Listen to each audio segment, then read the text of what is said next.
All right. So let's get started. Welcome once again. I'm glad that you're able to join in. I know that people are trickling in, but so that we don't waste more time, we're just going to go ahead and start. So the session is on how to ask for money in 2026, practical fundraising skills for NGOs that we should be able to master. And I thought about this because I have sat on two different sides of the funding table. I've sat where I was asking for money, and I've also sat where I was giving out money.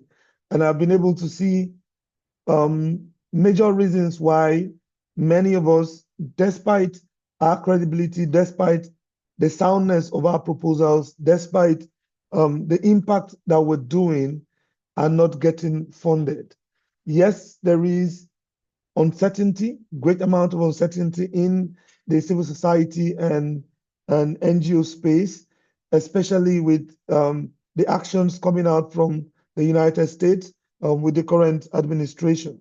And if you are in the NGO sector, it means that you have to re-strategize, and you also need to realize that this administration of the US is going to be there for another, say, 3 years, right? So you must know how to endure for 3 years or 2 years, as the case may be.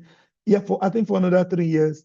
And if the party still wins again, we might still have these policies being reproduced or replicated again. So it means that we must find a way to determine how we can increase our impact and re-strategize for this ambiguity and uncertainties that we're having in the funding landscape right now. And that's why I think that this class is very important for us. So if you're just joining and you've never attended any of our masterclass, or you've been receiving our emails and you don't know me, my name is Vincent Egoro, and I founded this NGO Masterclass initiative in 2021. So for 2021, I at the time was providing consultancy for British Council on project management. And after that work, I knew that what I was doing was not going to be enough. So I decided, okay, I'm going to take it a notch further to to have sessions where I was going to be able to deepen what I was already providing and doing it for free, and also creating a platform where I could bring in professionals, people who are in the sector who are also willing to serve and to give to other professionals as well. So we started doing it regularly. We're doing it every week until I think late 2022 or 2023. Then it wasn't very possible for me to sustain the momentum of keeping it weekly. And then would come and go and that way. But right now, I think just judging, can you hear background noise from my end? If you can, let me know, please, so that I can adjust.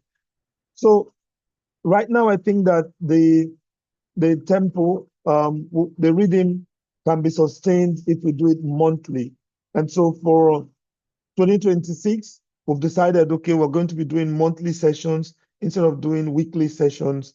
And we'll also kickstart physical quarterly meetings in Abuja. And sorry if you're not in Abuja, but it has to be in Abuja. And our first quarterly meeting is in March, but that's strictly for CEOs and heads of organizations. So if you're the ED, you're the executive secretary, you're the founder, you can join that particular meeting in Abuja. I would share details later, but I can only serve 20 or 25 people because we're paying for venues, we're providing lunch, we're providing tea breaks, and we're bringing very high profile people to speak. So since nobody's paying for it, I cannot do more than 25 people in that particular meeting.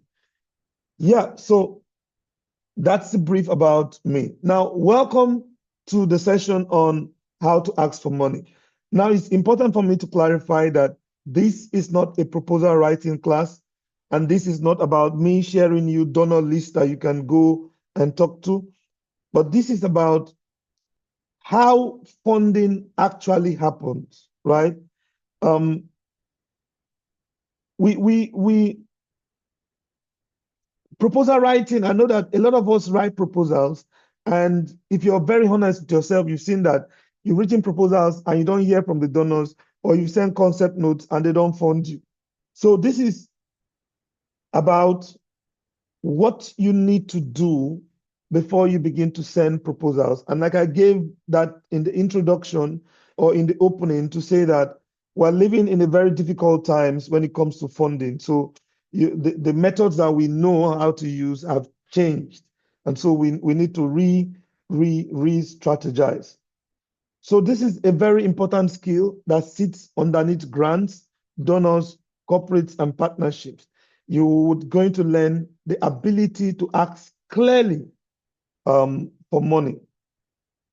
Because if you don't understand how funding decisions are made, if you don't know how funding decisions are made, no amount of proposal writing is going to save you. And this is a session I've never done before, but it's something that I've used. But I decided this year, let me give people something that we've been implementing that we're very practical, that you can demonstrate and begin to get funding from donors. And why did we decide to do this? Again, the realities that many of us are facing is that we've got a lot of funding pressure. We're getting a lot of rejections from donors, and we're also getting silence from some of the donors. Okay, you apply, you wait, you don't hear anything, and you get a rejection email from them. And that kind of experience usually do something to people. It makes fundraising pressure feel personal, feel emotion, or sometimes even feel humiliating. You think that maybe I don't have the writing skills, maybe I don't understand project management, maybe you are under a pressure, because if you're the ED, you've got this vision that you have, you've got staff that you need to pay salaries, you've got your credibility on the line, and you bring in consultants to come and write proposals for you, and yet they don't, the proposals are not approved. So these are not issues about, do you know how to write proposals?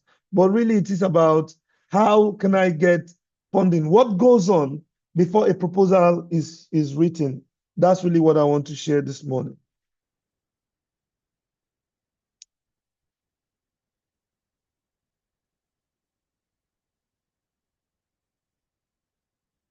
Now, let's look at what it really means to ask for money.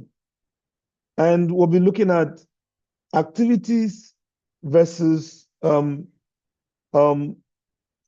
acts.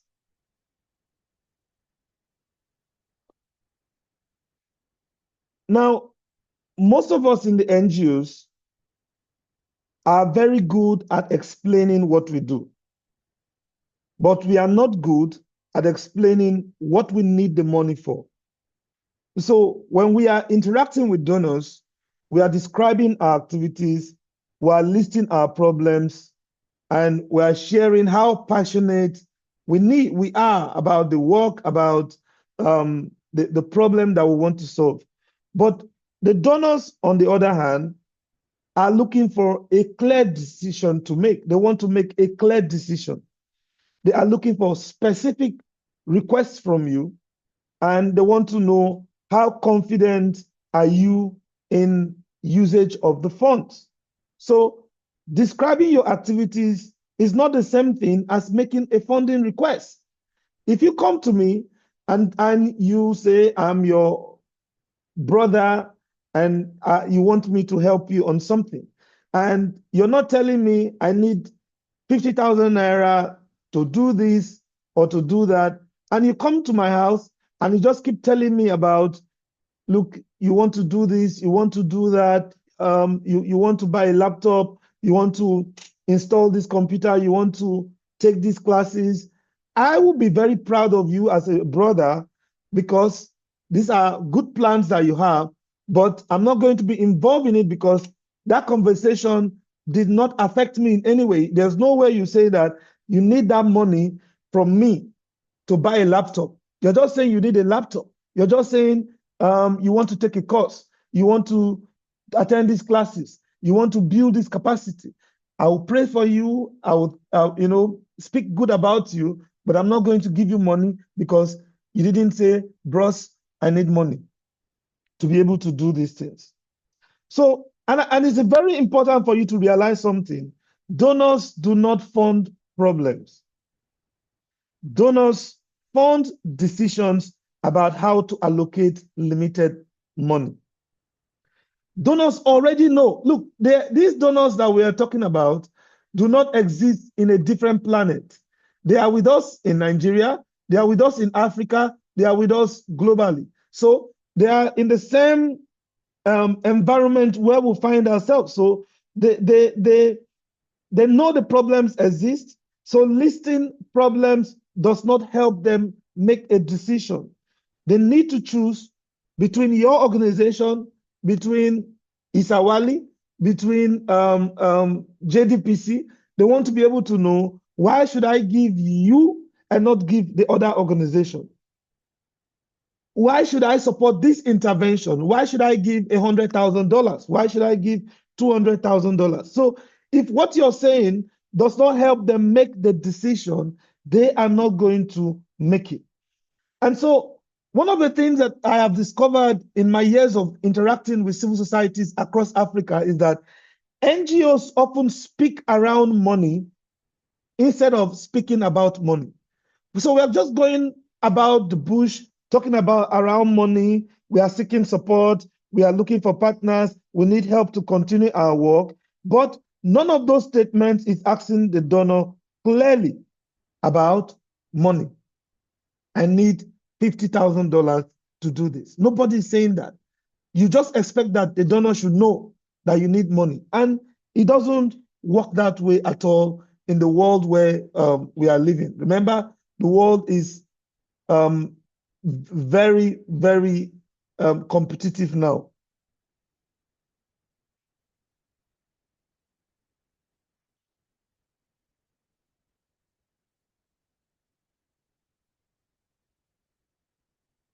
Now, the reason why activities fail to deliver funding to you is that activities don't resolve trade-offs. So every donor is making a trade-off for every activity that the donor wants to fund, they are really looking at letting go some other important activities as well. You're not the only one who has that problem. You're not the only one who has the sound idea. So for every idea that you're bringing to the donor, something else is going to drop in their preference, in their scale of importance. And people don't allocate money to problems, and neither do having a good passion reduce the risks that the donors face. So a lot of times you are talking about activities, you're talking about problems, you're talking about how passionate you and your workers are, you're talking about the context with which they work. But for the funders, they are looking at trade-offs, they are looking at risk, they are looking at how to allocate these resources that they have, and they are looking at accountability. And many times, many of us NGOs, we communicate in comfort zones. You know, we know that the problem is real, we know that the work is important, and we are very passionate. But realistically, donors don't live in these comfort zones. Donors live in places where we call decision zones, because their job is not to understand the problem that you're dealing with. Their job simply is how to allocate limited money across competing needs. They are coming to Nigeria. They already understand the problems. There is gender-based violence. There is humanitarian crisis. There is HIV/AIDS. There is issues around climate change. They don't want you to tell them. They already know. In fact, they have commissioned studies upon studies upon studies on Nigeria. Before they even come to Nigeria, they already know what you're dealing with. They know what you are dealing with more than you yourself. So they are not coming here for you to tell them about the problems, right? So for every decision that the donors are going to make, they've got to decide. One, they've got to decide in terms of trade-offs. If they fund you, that means that they are not going to fund somebody else. So they need to be able to compare what you're telling them, the impact you're going to make, with what another person, the other organization that is also applying or discussing with them is saying. Now, they also consider in terms of risk, what could go wrong and how can they be exposed if it does. So if we give you this money,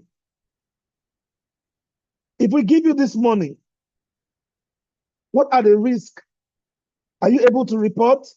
Are you able to help them in case there is a risk? And so on. Now,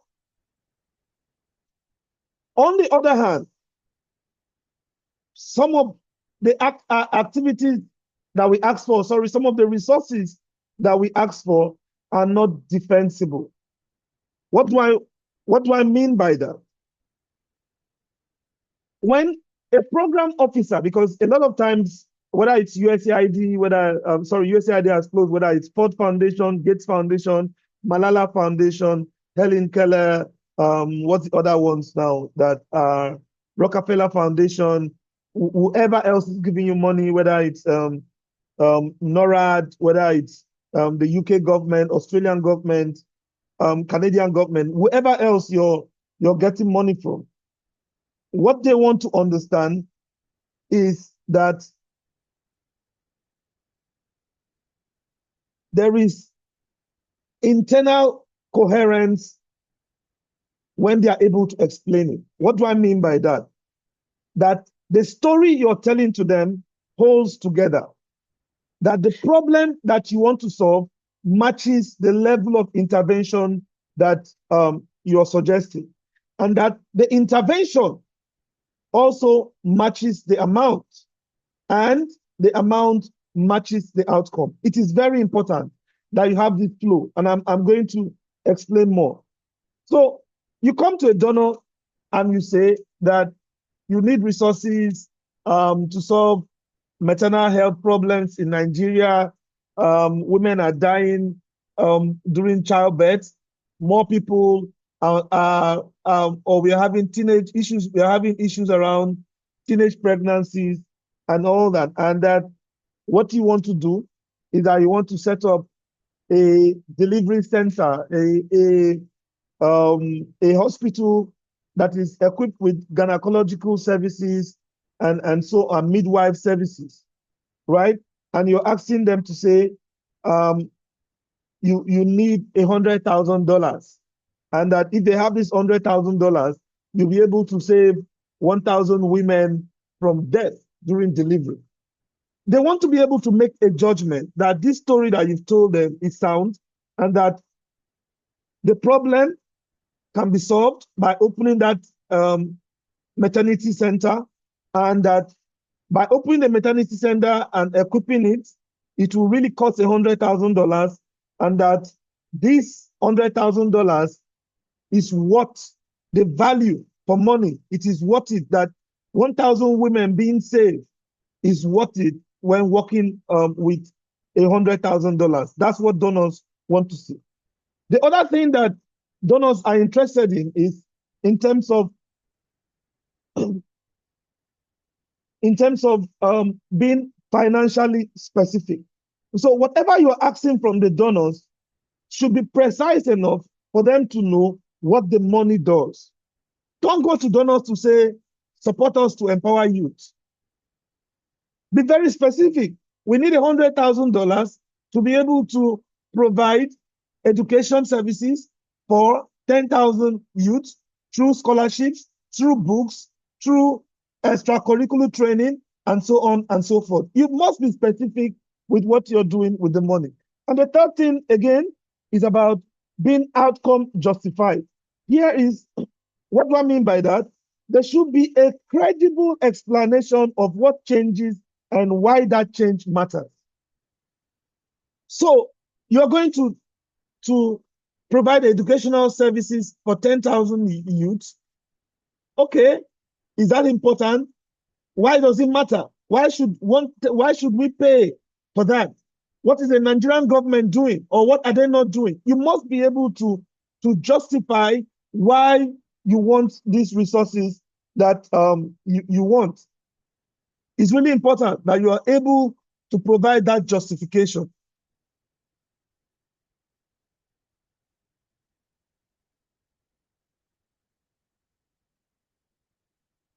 Now, let's look at what I call the 4-part fundable acts. And we're going to be looking at the problem, the intervention, the amount, and the outcome. Now, this is the minimum viable decision structures that funders may not say to you, but this is what they are checking mentally. Every time you are having these discussions with a funder, with a donor, they are checking these 4 blocks. Again, like I told you, for those who have just joined, I have sat on both sides of the table as someone who's giving out money and as someone who's received money. So I'm telling you, there is a template that is used to judge you mentally every time you're having a meeting, every time you're having a discussion around money. The first thing that they're going to judge is the problem. Why now? Why does this matter now? Okay, it's not enough for you to tell us there is poverty. The better thing for you to do, you could say, in Dagogo community of Abuja, 2 out of 5 girls drop out of schools due to early pregnancy. And this year's policy shift makes intervention urgent. You've told them the problem. You've been able to drop the data there and to tell them why this is important. It's a serious situation where you have every 2 out of 5 girls in the secondary school is dropping out because of teenage pregnancy. Then that becomes a problem that they should care about. Now, the next mental note the donor is making in his head or her head is about the intervention. Why is this the right move? So you don't come to them to say, we want to empower youth or we will empower youth. It's better for you to say something like, we will train 300 youth in computer skills, ICT or graphic analysis. We're going to place 150 of them, of the 300 we've trained, into internships and provide small business mentorship for 60. So we're going to provide a training for 300 young people. Out of that 300 young people, we'll be able to provide internship for 150 of them.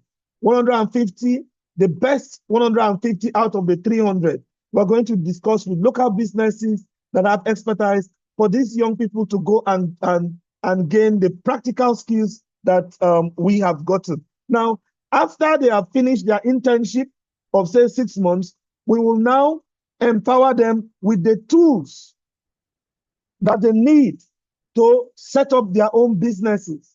We have given them the theoretical training, 300 of them.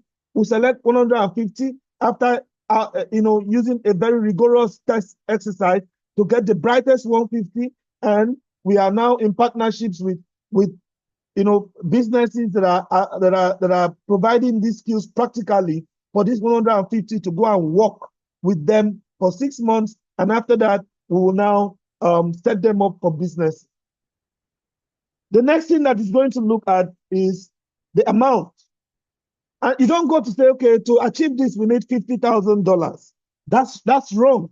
You go back to them to say, we are seeking $50,000 to cover the trainer fees, which is going to be, which amounts to $12,000.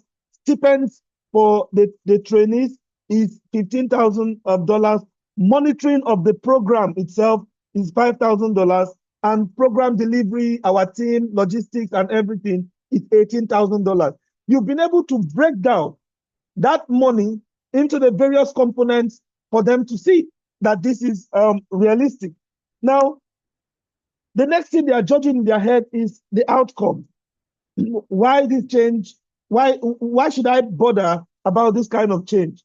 So you don't say that this whole thing is going to improve the livelihoods of young people and communities in Nigeria or in whatever state you're based. So you say something like, within 6 months, 150 youth would have paid placements, and by 12 months, 60 will be earning income from micro enterprises.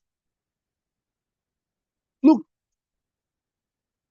donors do not fear numbers or big numbers. Don't think that if you ask a donor to give you $500,000, it is going to shake the donor. No, what they are afraid of is unexplained numbers. You don't go to them to say, I need 10 million naira. 10 million naira to do what? You should be able to break it down confidently. And I want you to pay attention as much as you can to what I am saying, because the slides are very scanty, and this is deliberate. The slides are very scanty. A lot of what I'm telling you is from personal experience, having received money and having given out money. And these are templates that we take every time you're giving out money to your partners. These are decisions that you have to make. And if you know this, you will not be writing proposals that do not get funded, because you've already gotten consent that they are going to give you money. And so that proposal you're writing is just for them to approve it. And no matter how the proposal is, they are going to correct it and ensure that the conversations that you've had with them are accurate and reflected in the proposals. Don't be wasting time sending proposals to people who will not give you money. This is what serious organizations use to get resources. So please pay attention. If I'm too fast, draw my attention to it. Ask questions in the chat. If you don't understand a point, ask questions. It's very, very important. Yeah.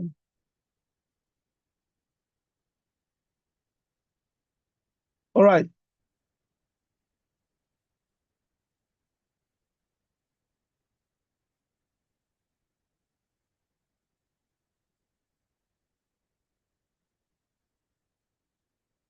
Now,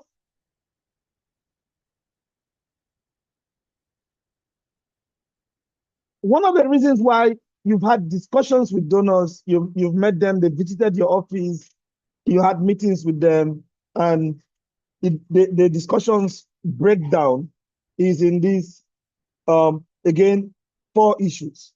The first one is you have big problems, tiny acts, or you can have big acts, vague outcomes, or you can have clear out activities, no cost logic, and then you can have strong outcomes with weak ownership.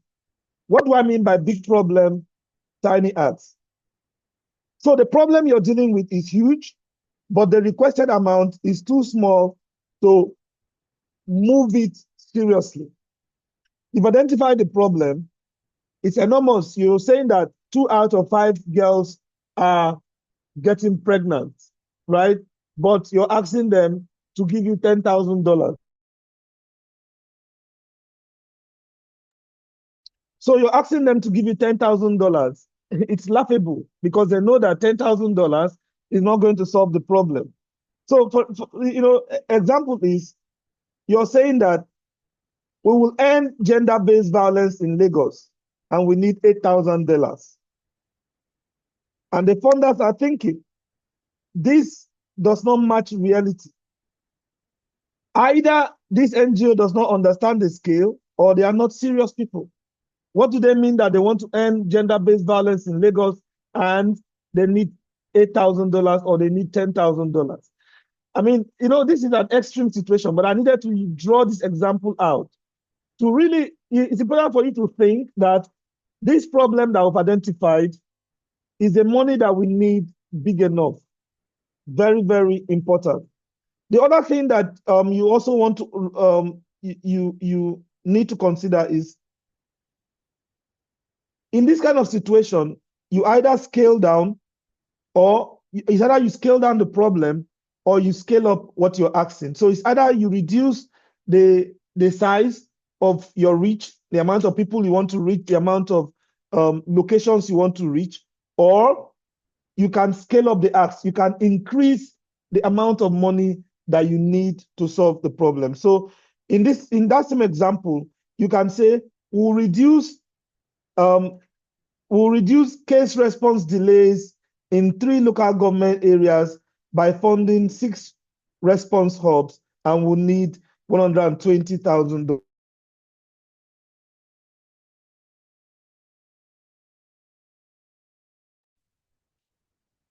Now, the other problem is big acts, vague outcomes.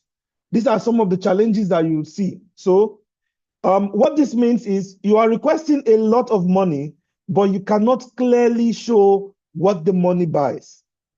So you're saying that, for example, we need $500,000 to strengthen health systems, and the outcome will be improved health outcomes. Yet the funders don't, they can't defend the decision internally in their organizations. They're asking themselves, what exactly does the $500,000 do? So for you to overcome this, in order for you to fix this, you need to be able to tie money to clear outputs and measurable outcomes. In this situation, you could ask something like this. We're asking for $500,000, which will equip 20 primary healthcare centers, train 80 health workers, and reduce stock out by 30% in 12 months. You must be very clear. Remember, we're not talking about proposals. I'm talking about asking for money in conversations, in meetings that you're having with donors. And it's important that you're having these conversations with donors. The third breakdown where you would always have problems is where there are clear activities, but there is no cost logic. And what I mean here is that activities are described clearly, but the budget feels random or unconnected.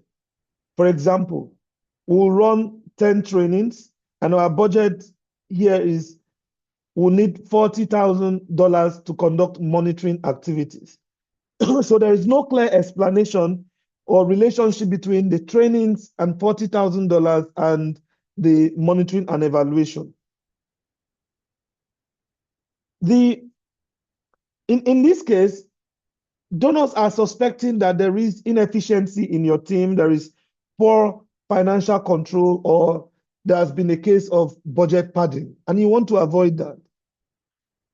So how you fix this is you show clear drivers by showing unit cost, quantities, and rationale in your budget. You begin to explain to the donors to say, for example, what are the 3 main things driving costs?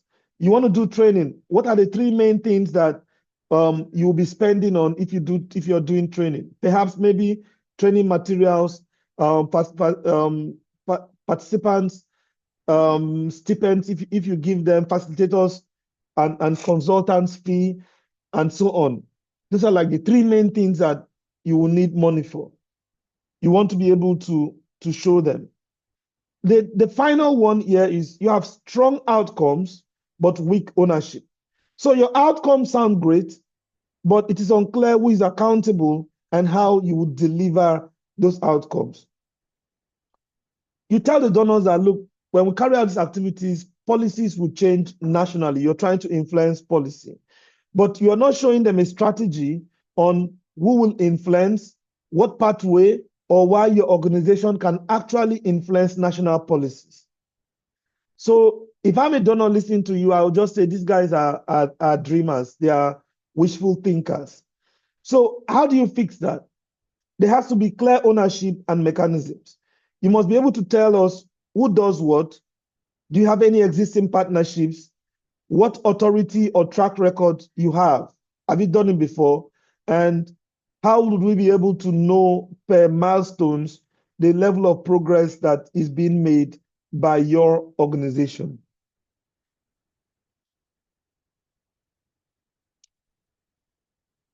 Now,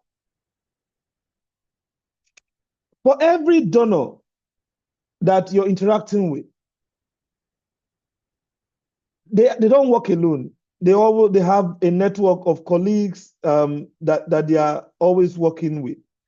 And they want to leave interacting with you, being able to answer this question that you have on the screen. Okay? Can I clearly explain this funding decision to somebody else? Can I clearly explain why I am giving this organization this money and not the other organization? That's very, very important. It is very, very important that they are able to answer that. So,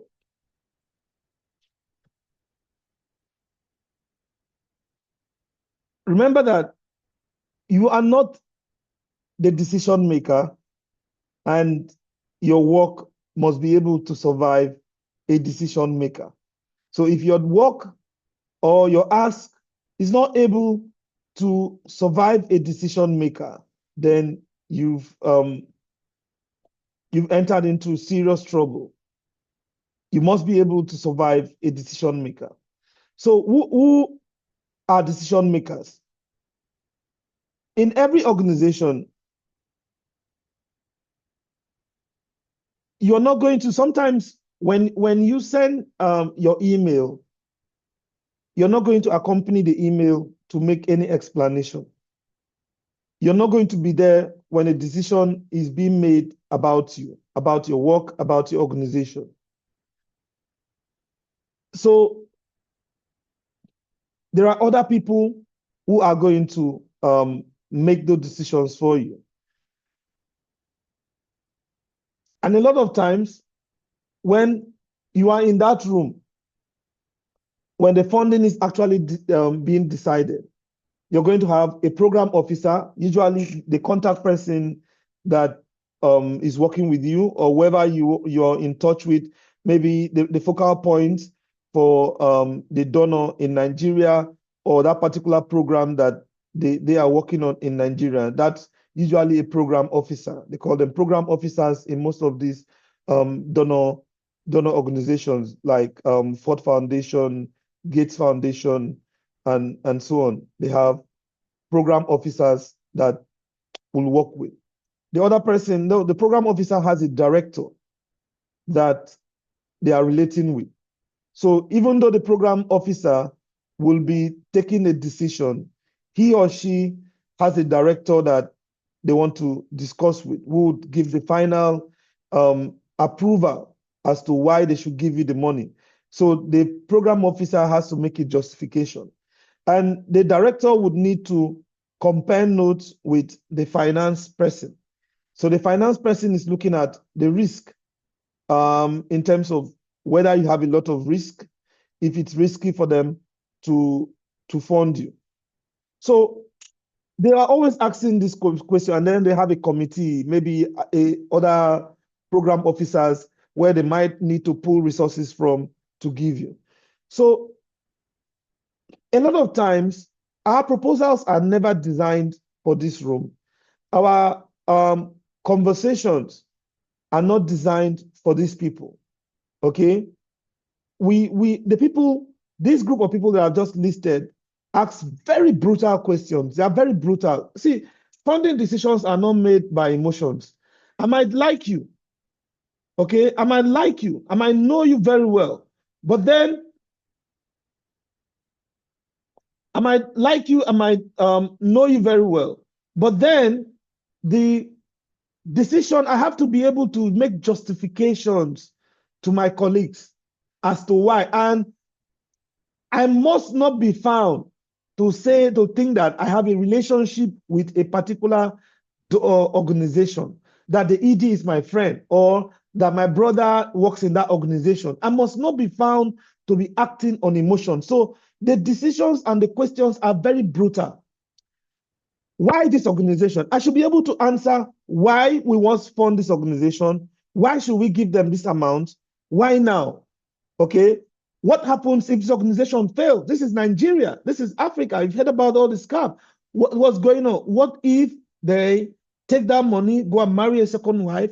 What if they take that money, they use it to run elections, they go become chiefs, or they use it to build a personal property? We've seen these things happen before. And they're asking you, why is this a better organization to fund than the other organizations that also are discussing with us? So your ask must answer these questions without you being present. Why this organization? Remember, I've talked about your capability statement. Why this amount of money? Why now? What happens if the project fails? Why are you better than the other organization? I know this is something that is very tough, but you must be brutal. You should be tougher on your own proposals, on your own on your own requests than they themselves. You should be able to puncture all the holes that may arise before you send out that request that you're about to send out. So let's look at making a justification, right? A funding ask, when we're talking about the funding ask, it is not a request. It is a justification package. And this is the biggest, in my opinion, this is my opinion, this is the biggest misunderstanding in fundraising. An ask, when we say make an ask, you're not making a plea.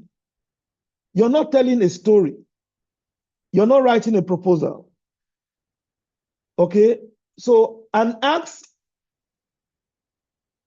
is a justification package that allows someone else to say, funding these people makes sense. So if your ask is not reducing uncertainty, it is increasing risk. Remember this. If it is not reducing uncertainty, it is increasing risk. And you want to be able to avoid that. Now let's look at this example that I've placed in the screen.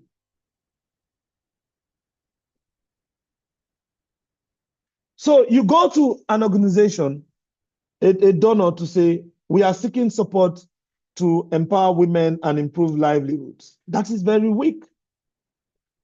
So I cannot make a justification as to why you should be able to empower women or improve livelihoods of people. How is that my business?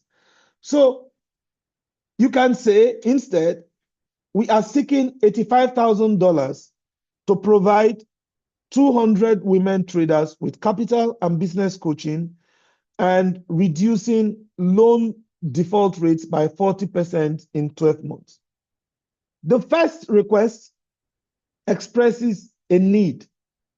The second one justifies a decision. Funders are not moved by needs alone. They are moved by justifiable use of funds. And that's something that you need to understand.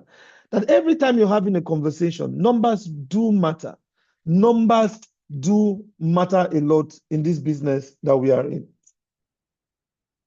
Now, you can be smart and fail. I've seen very good organizations with wonderful EDs that are not bringing in money.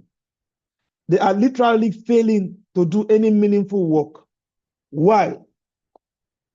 Because of these four things, and I'm going to explain: moral certainty, scale inflation, budget mysticism, and outcome exaggeration. So what do we mean by moral certainty? A lot of times, we NGOs always think that this work is important, so funding should follow. In your head, you say, look, teenage pregnancy is a very important, gender-based violence work is a very important work. Yes, we'll be able to get funding. So you go back and say, we are addressing gender injustice and we need support. So the donor says that and says, yes, it is important, but what am I exactly funding? So it's important that you are not assuming importance.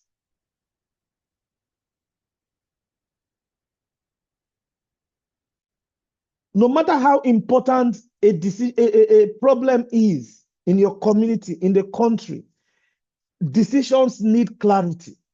Everybody needs clarity as to why do you think this is important.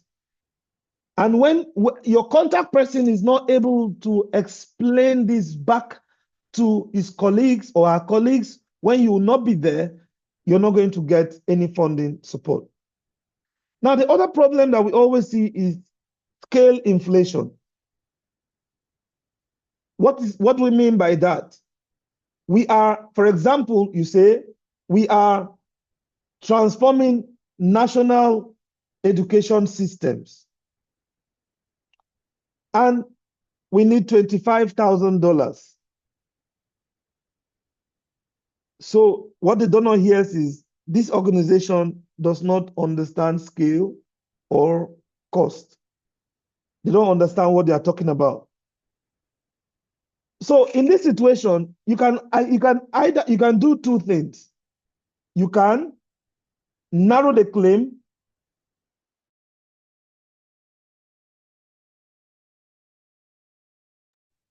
In this situation, you can narrow the claim, or you can increase the ask to match the ambition.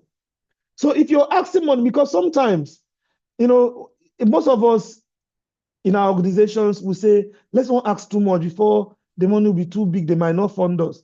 The reason you don't get the money is not because that the money you're asking is too big. When a donor has sounded your ideas and the parameters feel right, they will still fund you. They will tell you to reduce the scope. That, okay, look, we have $10,000 to give you. And I know that you requested $25,000. We like your idea, so we are willing to scale down. Let's scale it down to pilot phase so that we can now use what you've done to ask for other donors to give you. So don't be running these things in your head and think that if you ask too much money, if your idea is good and you have the capacity to deliver the work, ask. So in this situation where you're inflating the scale, I've said you need to either narrow the claim, your coverage area, or increase the ask to match your ambition. So the third reasons donors fail, smart NGOs fail, is around budget mysticism. In this, for example, you say, we are requesting $150,000 from you. And in your budget, you just explained there, $150,000 represents program cost. And the donor sits and sees this, and he or she is laughing and says, program cost, how? Program cost doing what? So remember this, unexplained numbers signal weak financial thinking. If you're not explaining the numbers that you put out in a concept paper, in a concept note, you are very weak financially. That's the signal that you're giving whoever is reviewing those notes for you. It's very important that you understand this. And the last thing on the screen there is outcome exaggeration.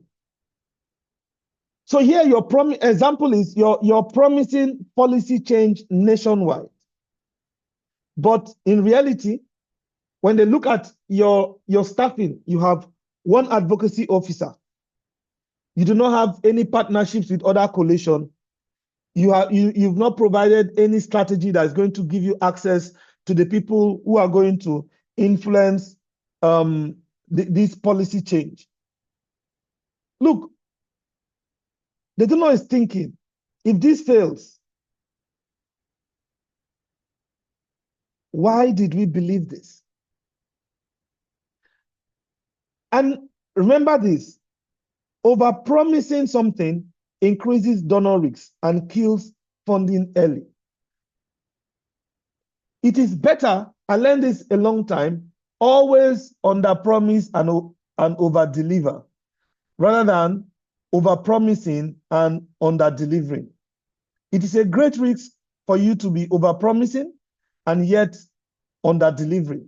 Spend more time promising less and delivering more. That's how you increase your credibilities with funders.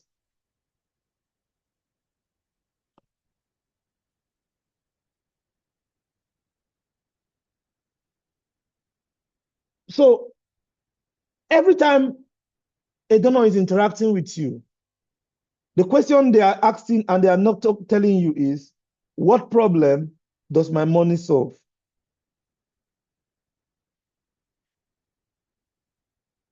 What problem does my money solve? A lot of time, they've seen weak framing. You've said youth employment is a big issue. Sorry, youth unemployment in Nigeria is a big issue. But you're not giving them a framing that helps them make a decision. You're not saying something like, if we don't secure funding in the next 60 days, 120 youth will leave the program pipeline without placement, and that would compound the unemployment issues that we're already dealing with in the state or in the local government area where this is happening. They don't want to make a decision. And they need to understand the consequence of not making the right decision. That if we don't work these guys, what do we stand to lose? What do I stand to lose if I don't give this money to these people? Is it something I'm going to regret? This impact, does it really matter to me? Will I regret not giving them this money? Your acts must always spell out a consequence in the mental. That spelling out doesn't mean that you will write it there. If you don't give us this money, you will regret it. No, it means that they should be able to read it, interpret it, and see that they stand a lot to lose if they don't participate in this program with you. And it helps create a decision moment. Remember, fundraising is about decisions, that somebody is deciding to give you the money and not give another person that same money that you have requested for. Now, problems should be able to trigger a decision for you. And I want us to move from having a good problem statement to being something that triggers decision. So what do I mean by that? Look at these two examples, these two statements. The problem statement is that access to justice is limited for informal workers. Now, the same problem is reframed as a decision trigger by saying, without funding this quarter, our legal clinics in 3 markets will close, leaving 4,500 informal workers without dispute resolution support. Why do the second one work? It is time-bound. It is specific. It is consequence-driven. And it forces, prioritization. This is something that we need to examine in the statements that we've been putting out, the emails we've been sending, or the proposals that we've been writing to donors. Are we triggering decision making? Or we are just writing it generic and thinking that these donors should understand that the problem exists in Enugu State. The problem exists in Sokoto State. The problem exists in Taraba State.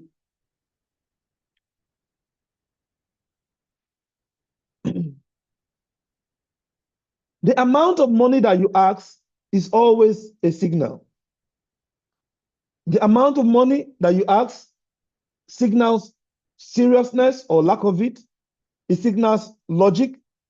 It signals self-awareness. And let me give you an example. So if you ask for, say, $50,000, you're saying we're requesting for $50,000, and you're not giving a breakdown. You're not talking about the scale, how you're going to utilize this money, in which locations you're going to utilize this money. It's a weak signal. It sends a weak signal and makes the donor think that you're guessing. These guys are just guessing. Because a stronger signal would be something like, we are seeking $50,000 to support 5 clinics at $10,000 each, covering staff time, materials, and monitoring. The same amount is requested, but that amount is requested at completely different confidence levels. One is guessing, and the other is already breaking down what they want to do with that money. Even when you've not given a budget, right? But you should be able to break down what you need the money for. This is not about having a detailed budget, but it is about knowing what that money should be able to do. Now, the donors are interested in outcomes because the outcomes helps justify their decisions and protect them. A weak outcome, like improve community well-being, is not defensible. And the example of a stronger outcome there will be by month 9, 70% of participants would have resolved at least one labor dispute using our legal support. With the second outcome, the donor can later say, this is what changed because we funded this. For them, they need an insurance. They need what we call decision insurance. They need a decision insurance that if we give them this money, what are we expecting? What can I use to defend to my directors, to people who are not in Africa, for them to know why I choose to work with this particular partner over the other one? The other thing that I want to talk about is how do you get a defendable ask? When we talk about a defendable ask, we want to know what you are requesting, the decision you're requesting, the risks involved, the evidence of reducing that risk, and outcome justifying decisions. Now look at this example. We are requesting $120,000 to expand our youth placement program to 2 local government areas. Without this funding, 180 youth will exit the program without employment. We have already placed 420 youth over the last 18 months with a 68% retention rate. This funding will enable 150 new placements within 12 months. Now, you're not being persuasive. You are helping them make a decision. So this is a language that matters. It's the language that donors want to hear, they want to see every time. This is convincing. It shows that you've been able to reduce the risk, right? You've already placed 420 youth over the last 18 months, and you have 68% retention rate. And this decision, if it goes through, they are supporting 150 new placements in 12 months. Everyone who listens to you or who reads from you will be happy to support in this situation.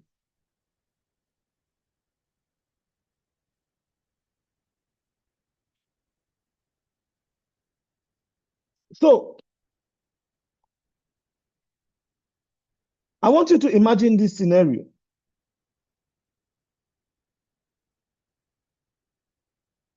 Imagine that someone else that you told should give you, the person that you spoke to about requesting for $120,000. So imagine your ask is summarized by someone else like this. They want $120,000 to place 150 youth into paid work over 12 months, building on an existing program with proven results. Now, if this summary that I've just read out is accurate, it means that you are ready. If it is not, it means that your ask is not clear. Because one of the things that donors are trained to do is to be able to paraphrase what you've spoken to them about, and meaning that they understand. Yes, something like, if I hear you well, you're asking for $120,000 to place 150 youths into paid work over 12 years, and there is an existing program that you've done, and you're just building this.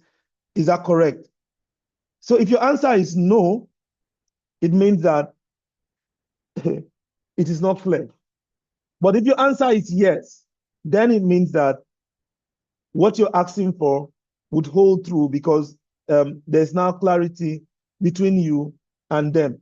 Now, if you look at the previous example, now I want you to read this on your own and compare the next one and tell me if the summary still holds. The example is, we are requesting $120,000 to expand our youth placement program to 2 local government areas.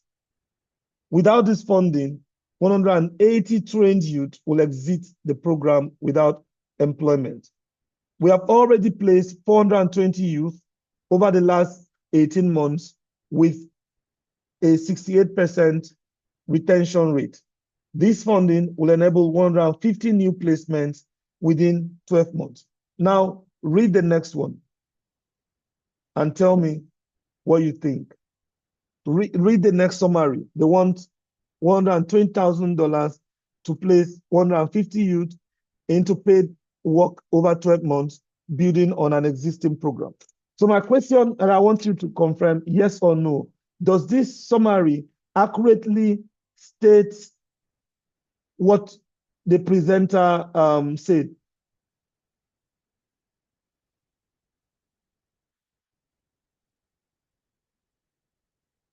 Yes or no, please. Does it accurately, in your own opinion, does it accurately, so that we move on? There's a lot that we want to build on today, and I hope that the 2 hours allows us to complete what we say, because I really want to take questions, have a lot of discussions going on. Yes or no, does this summary answer the previous slide? Anybody? No. Okay. He said no. No, you don't. This is what it is. We are requesting $120,000 to expand our youth placement program to 2 LGAs. Without this funding, 180 trained youth will exit the program without employment. We have already placed 420 youth over the last 18 months with a 68% retention rate. This funding will enable 150 new placements within 12 months. So the person who you were talking with now paraphrases, okay, they want $120,000 to place 150 youth into paid work over 12 months, building on an existing program with proven results. This summarizes the other one, because remember, and donors do not have time. They want to everything summarized, brief. I mean, recently there was a donor I spoke to, and who agreed, okay, told us, we're going to fund you. Send me your concept in 2 paragraphs email. No more than 2 paragraphs email. So if you're not able, because they don't want to read a lengthy proposal. We've discussed, I know that they're going to give me that one because we've had these meetings and I'm telling you why it's important to have these meetings so that you don't waste your energies writing proposals. And we've had that discussions and I wrote them the 2 paragraphs and they came back to me again to say, okay, we are opening our portal in March and we'll send you the proposal document and we'll be able to make a decision in May. You understand? This is how it works. You need to be having these conversations with these people who are already in Nigeria. Book for this meeting. So after this meeting, after this class today, the goal is that you'll be able to book for meetings with them. And I have a template that you're going to use, exact formula that you can use to write the emails or make the request directly to them. All right. Now, let's move on to matching a fundable ask to the right funding pathway. All right. So we're going to look at the different funding pathways and who you should be directing your request to. So you don't send one request to everybody. So what's the biggest fundraising mistake that we make? And in my opinion, it is that we take the same ask to every type of funder. We're asking the same questions to every type of funder. So this is a mistake that kills momentum because you prepare one ask, you're sending it to foundations, you're sending it to corporates, you're sending it to NGOs, you're sending it to individuals without changing how it is positioned. It's like you're taking a proposal to a bank, an investor, and a family member, and you're wondering why it doesn't land. Different funder pathways, or for this example of bank, investor, family member, they use different languages and different things appeal to them. So the way you would discuss your family member is not the way you'll be discussing with an investor, and it's not the same way you'll be discussing with your banker. Now let's move on. Funding pathways does not equal donor types. When I'm talking about funding pathways, I'm talking about decision structure. And every pathway that you're going to see has a different decision maker, has a different risk logic, and has a different definition of success. So you need to understand that donors are not just people with money, they are institutions with rules. And if you don't understand the rule of that particular donor, your ask is going to feel wrong, even if it is good. Every donor has their own organizational rules, and it is your responsibility to research and find out the rules that they play by and how you can use that rule book to get resources from them. Now, the first funding pathway that is common that we know is the foundations or institutional donors. So you have Foundation, the Gates Foundation, Rockefeller Foundation, Helen Keller Foundation, Ford Foundation, Climate Works Foundation, Africa Climate Foundation, and so on. Those are all foundations. And you also have institutional donors, maybe governments of countries, embassies, and so on. You need to know that these people fund alignment and outcomes. For these donors, they want to see that what you're saying aligns with their strategy and it aligns with the outcomes. And for them, decisions are made by the program officer through an internal review and a committee.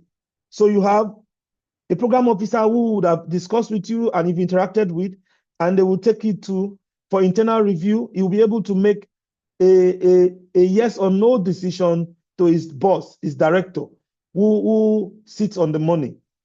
And then they might set up a committee to look at it. They might look at if it's intersectional. They might look at other departments that also have money that might be interested for them to evaluate what you are talking about. And they always place emphasis on mandate alignment. So they want to look at whether your work aligns with their mandate, with their mission, with their strategy. And a good ask in their situation always look like one, that your ask clearly fits a program area that they are prioritizing. There is a clearly defined outcome, and that what you are proposing is very easy for her to justify internally with these other people, the director, the finance committee, and the rest of them. Now, let me give you an example. Let me give you an example. A bad ask for a foundation, say Ford Foundation, could be like, we are doing great community work and need support. They're not interested in that. Rather, they will be interested in something like, we are seeking $200,000 over 18 months to reduce case backlog in community courts by 30% in 3 local government areas, directly aligning with your access to justice priority. You've been able to tell them that what you're doing aligns with their priority, meaning that you have taken the time to go to their website to study their strategy documents and their focus for Africa. So a lot of times we make mistakes. We NGOs approach foundations emotionally when they decide institutionally. You think that because you are saying, oh, bandits went to Kwara and then they killed 100 people and burned houses, and you're very emotional, and you think that the foundation who has money, even though it's an humanitarian organization, should be interested in giving you money to go and do emergency relief in that place. Why?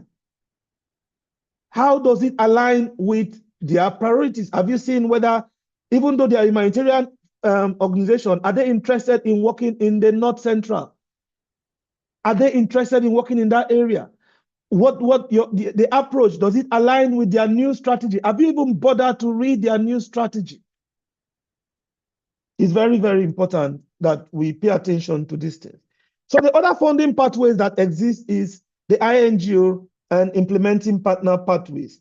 And for them, they fund delivery capacity, but they fear execution failure. So if you're going to an INGO that exists in Nigeria, like Catholic Relief Services, like Catholic Agency for Overseas Development, you want to partner with them to deliver outputs in the areas where they are working.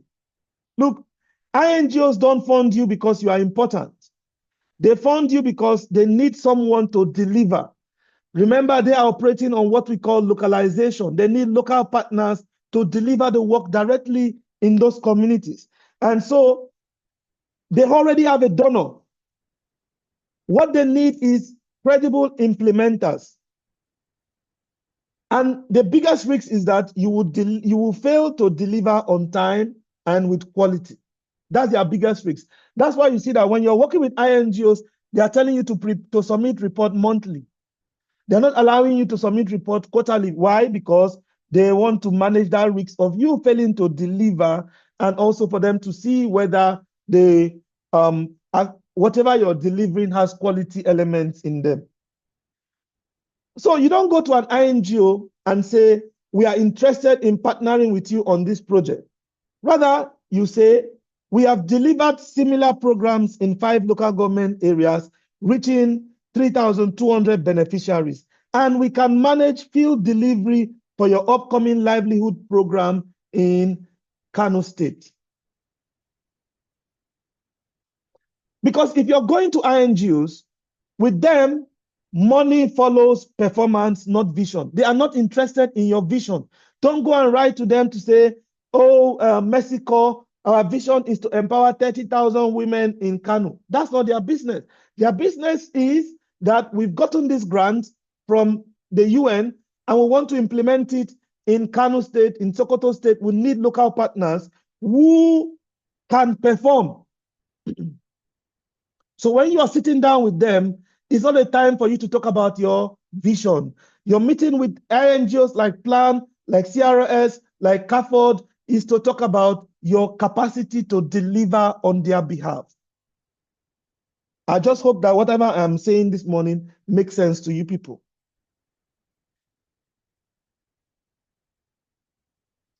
Now, the fourth pathway that exists for you to get funding is, pathway 3, is corporate and private sector.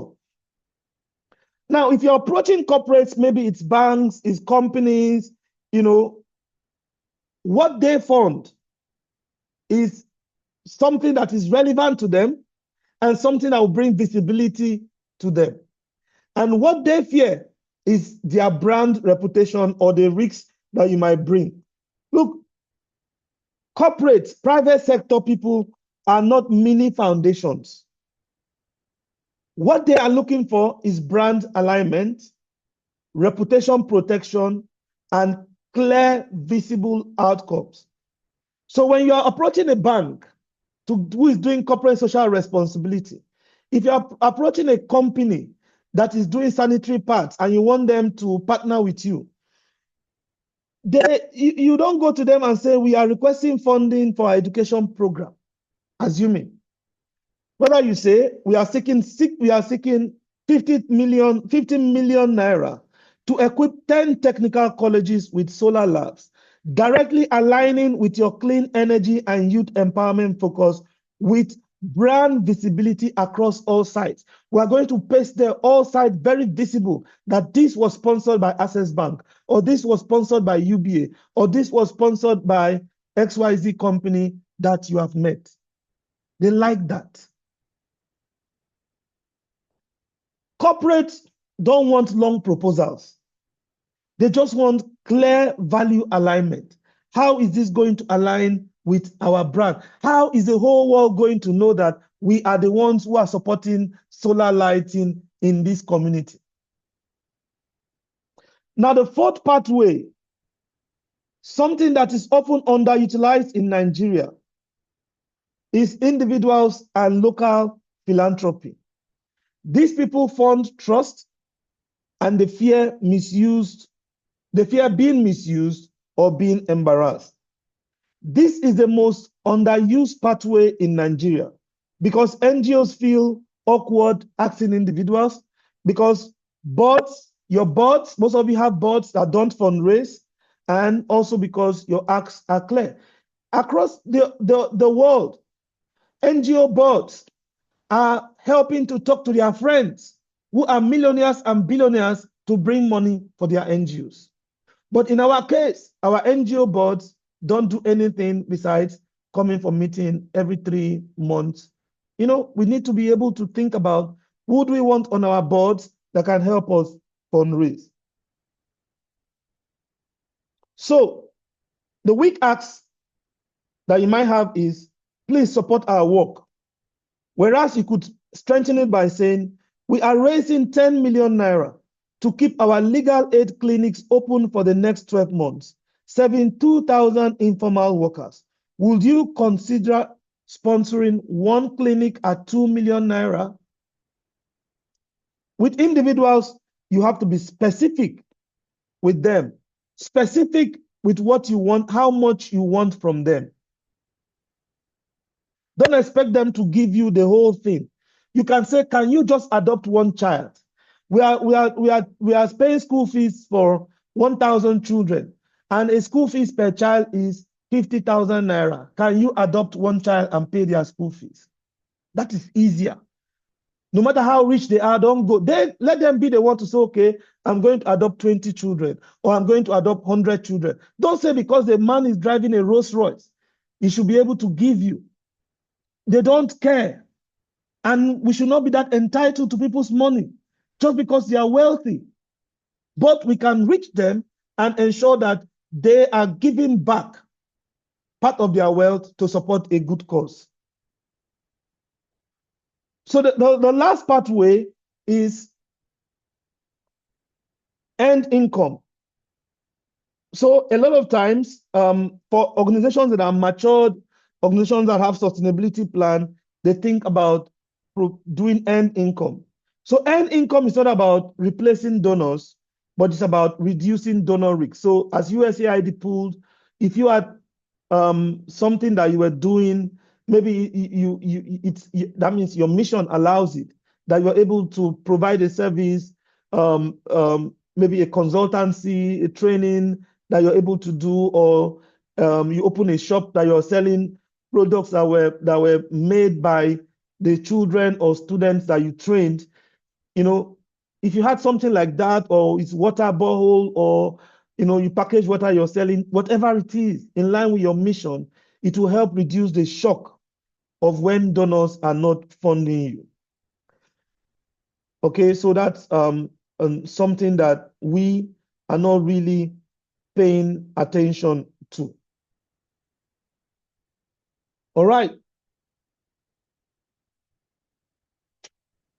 So a lot of times we get stuck in spite of the fact that we have good acts, is that who we are asking is not the right person. So we are using the wrong pathway, we are approaching the wrong decision maker, or we are using the wrong entry point. So that becomes a problem for us and in the things that we are asking. So this is what I consider the most important section.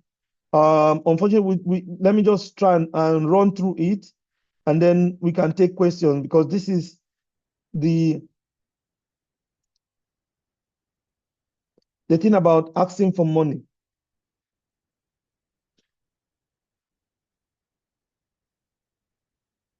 And remember that statement there, when your ask is clear, the right pathway becomes obvious.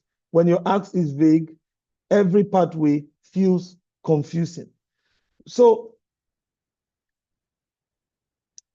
let me just hold on.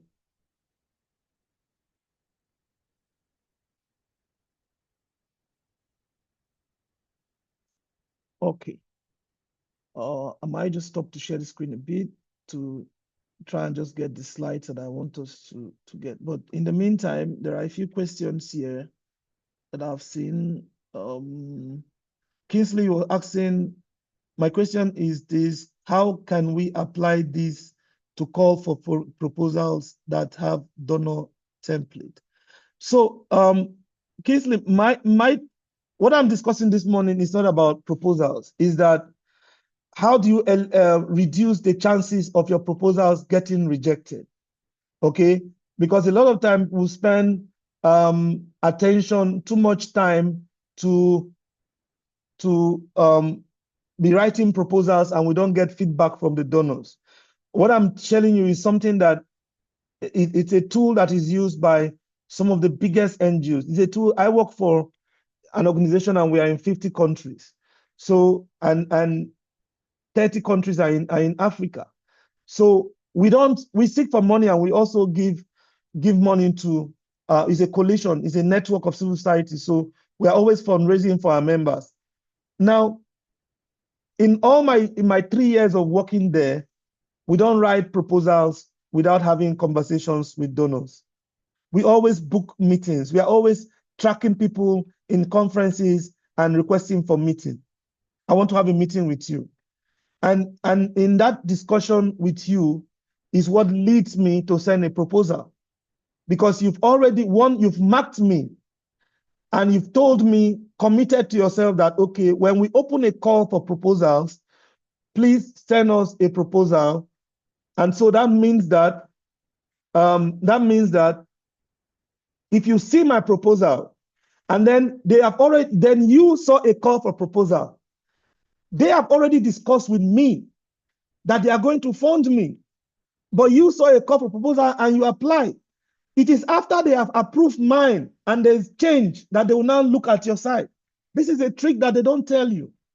So I want you to leave today to book appointments with the Gates Foundation people, to book appointments with Malala Foundation people, to book appointment with Ford Foundation people, to book appointment with CRS, with CAFOD, with Mexico, with Plan. Don't wait until they are coming to your state. Come to Abuja, meet with them, and sit down with them. Send them an email requesting for a Zoom call. That is how you get noticed, and that is how you lock funding in. That way, when your proposal does not make sense, they are correcting it in a way that they want to fund you, not rejecting it. So that's the mistake that we're making, is that we are going to ask for proposal randomly, like everybody else, and we've not had a guarantee that we're going to have funding. So this is why I'm doing this particular one. So just bear with me. Let me just tailor this, ensure that the slide that you have is the right one, because we don't have much time. So let me not lose momentum.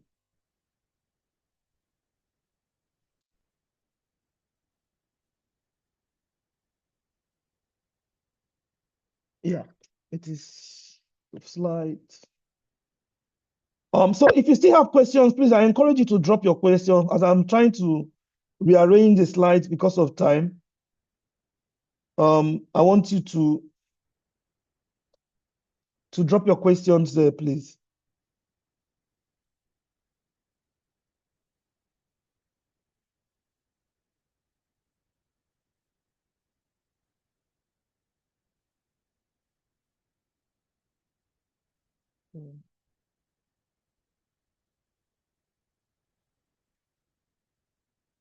Okay.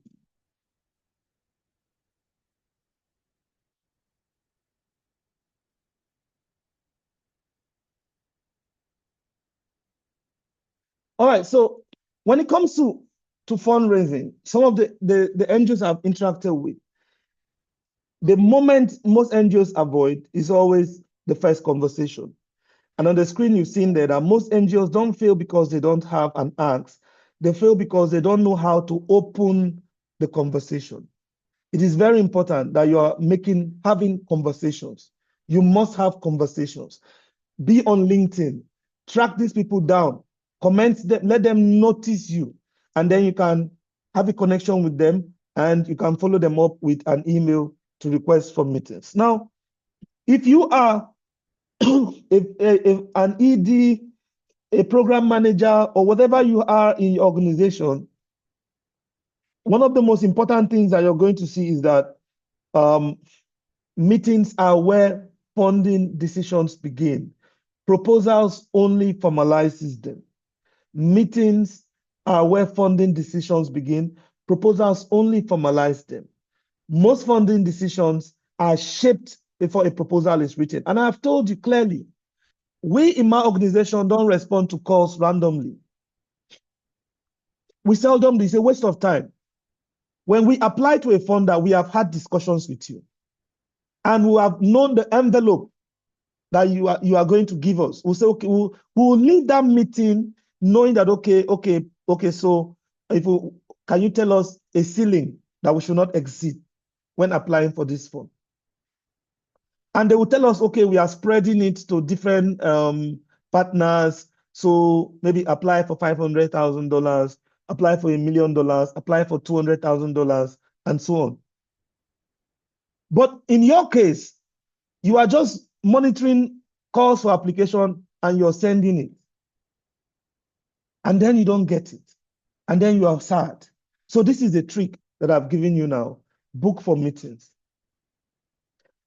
So why do meeting requests fail? So sometimes you might be applying for meetings, going to donors and applying for meetings, and they don't respond to you. Why? Because the requests are too vague, the requests are too long, the requests are too needy, or the requests are too early. That's why they don't respond to you. But I'm going to give you a formula to be able to do that. Now, a good NGO meeting, a good meeting request does 4 things. It explains why you are reaching out to them. It explains why you want to have the meeting now. And it explains what the meeting is for. And it makes it easy to say yes. If any of these 4 things is missing, the person you are reaching out to is going to be silent. And the one thing that you do not want is for them to go silent on you. You don't want them to go silent at all. You never want them to go silent in the request that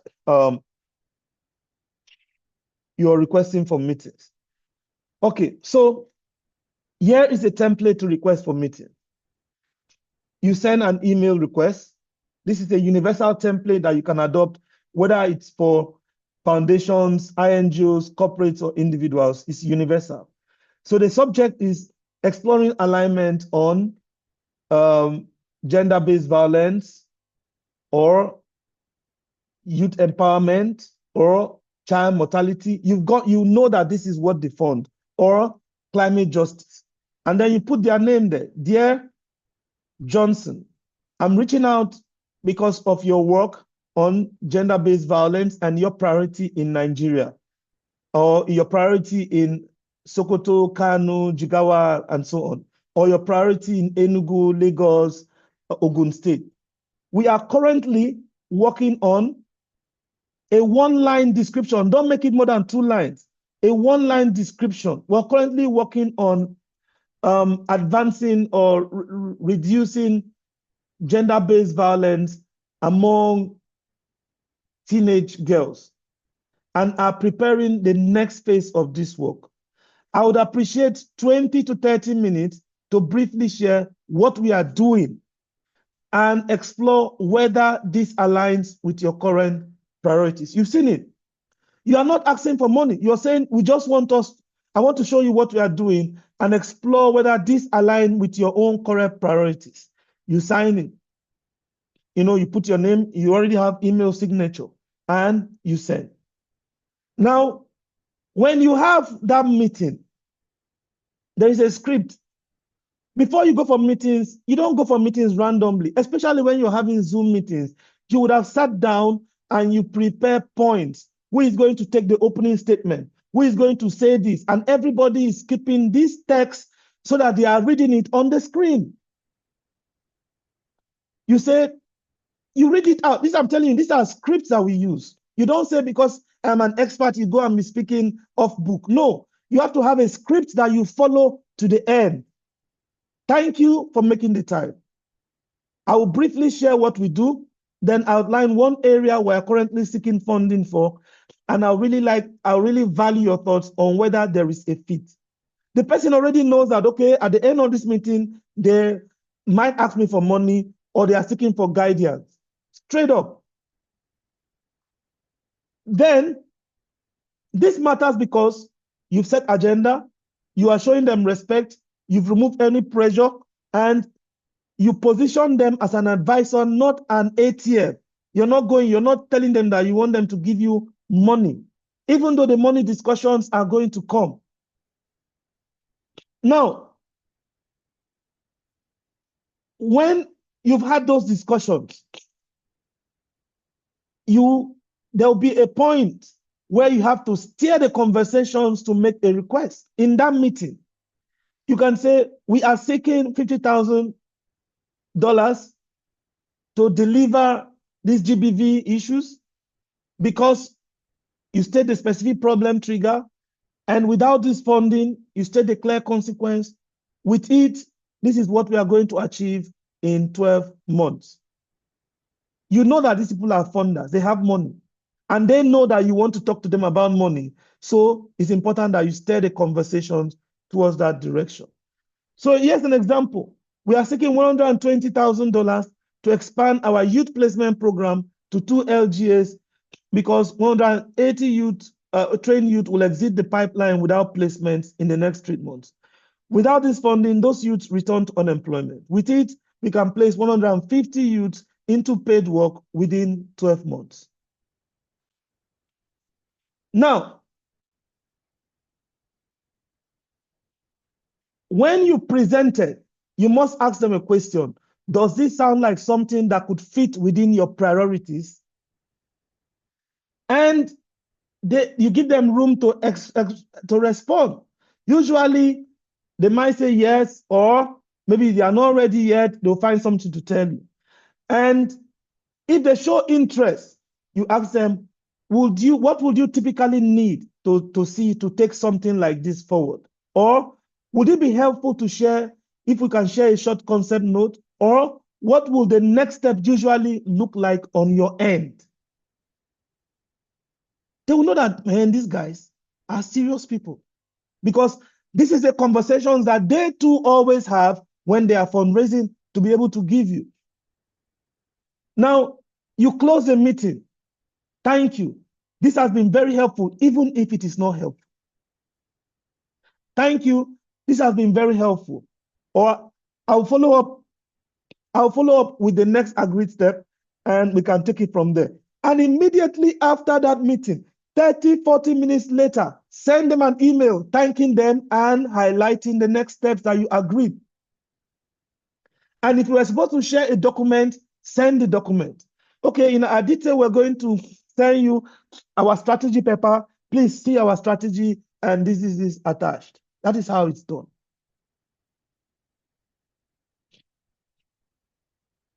Now, remember, when you're discussing with donors, clarity beats confidence, and structure beats courage every time. All right? So I'd like to stop here and want to take questions and open the room for discussions, please. Open the room for discussions. If you have any question, this will be a good time for you to ask the question.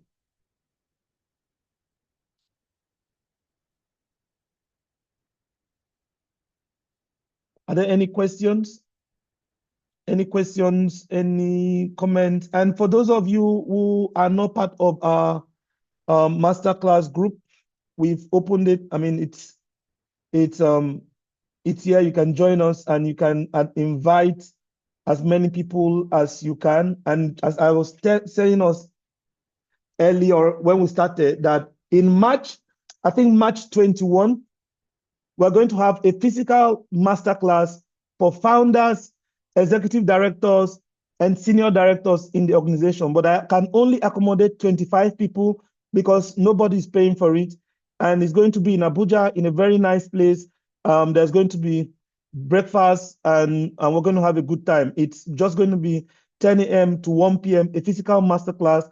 And I'm going to bring in is a roundtable where you are going to interact with very senior NGO leaders in Nigeria who have, some of them have portfolios of 50 billion naira. Some of them are doing work around $2 million and so on. So I'm going to have a discussion with them. So I'm going to drop the registration form after this class in the WhatsApp group first. So you register. I'm giving priority for people in our WhatsApp community.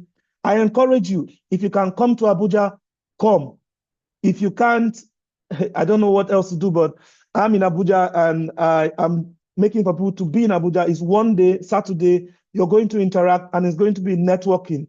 It's something we've never done, and that's going to be like a forum for NGO directors to be interacting. So it's something I hope to do quarterly, but this first one is really profound because I have begged them, and they are willing to come and share with them. But because they are very senior people, I can only do this one for founders. So the registration form, you must be a founder, owner of NGO, executive director of NGO, or the head of your organization if you're in a large organization.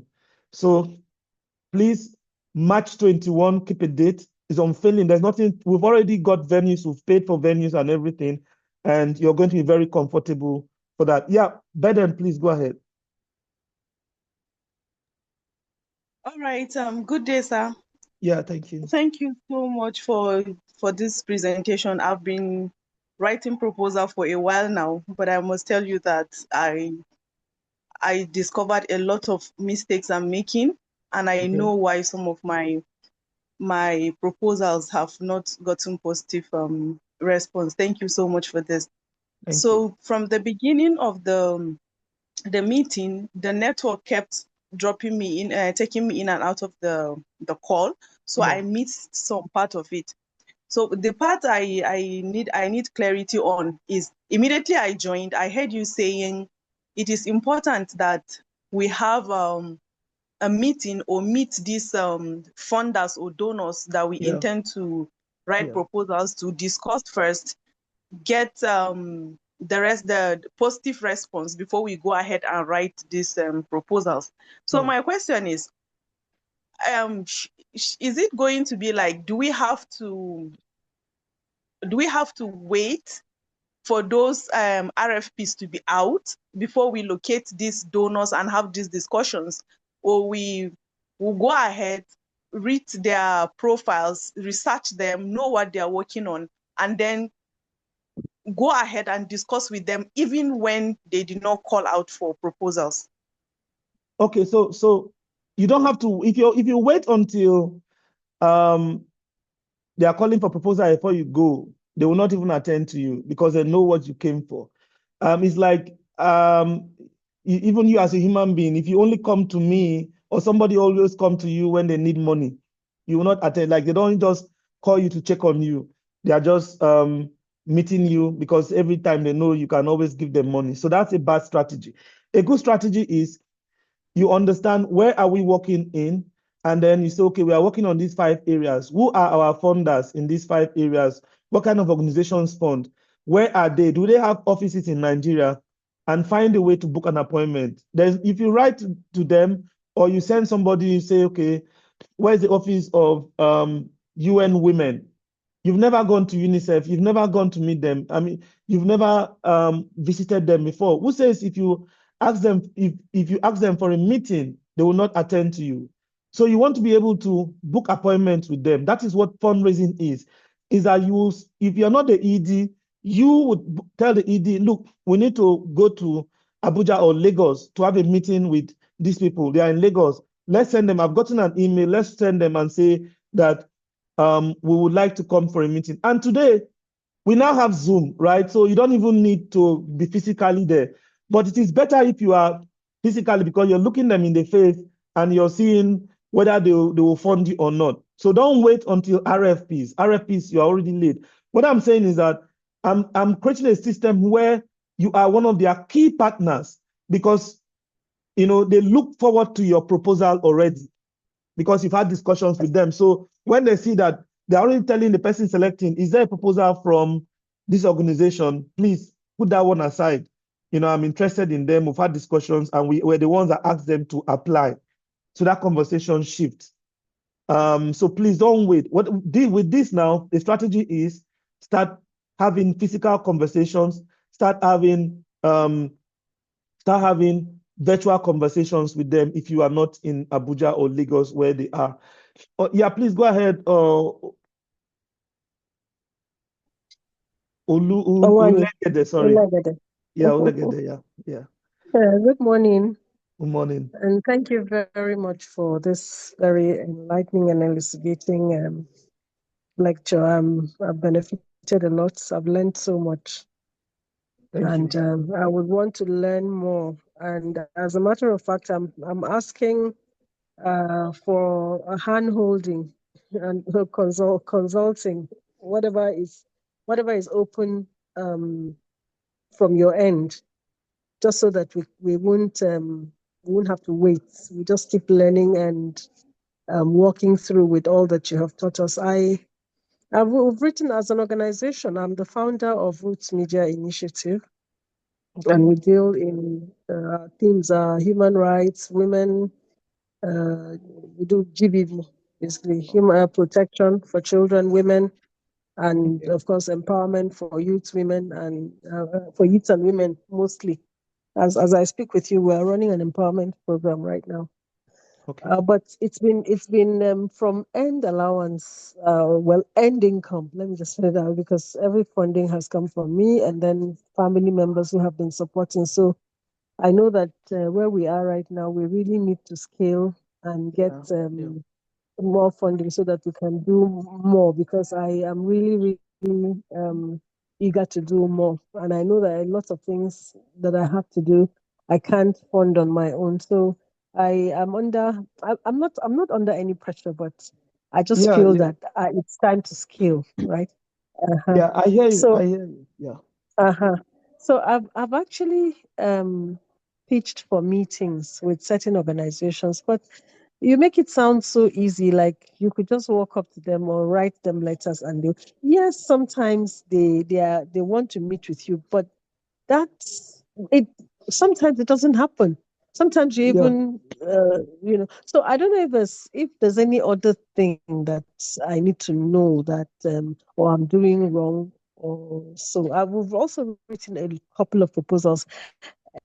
And I wanted to ask because I had a training earlier, mid last year, and the trainer told us that most of the adverts we see on newspapers or on the internet, that someone it's the work of an organization, that they're just simply putting them out there for how do you put it, just to fulfill all righteousness, let me put it that way.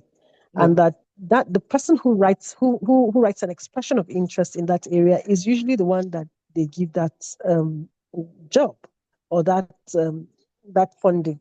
So which validates what you're saying, that if I want anything, I should go ahead and initiate a meeting and all that. Yeah. But then I'm also looking at it from this angle of, I've written letters to certain organizations that I feel can help us or support us do one or two things.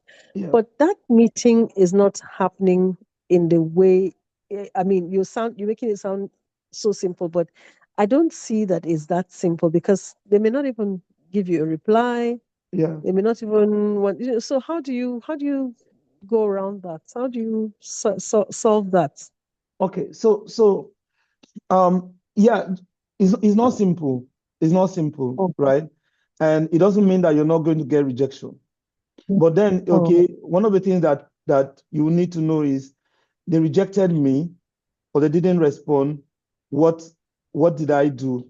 What did I do wrong? How did I write it? What were the gaps in my letter that turned them off or that put them off, especially because they didn't know me and they had no prior interaction with me anywhere before. Now, one of the things I do always is that I'm always attending conferences, and I encourage people to attend conferences, whether it's local or international, if you can, right? Think about at least once.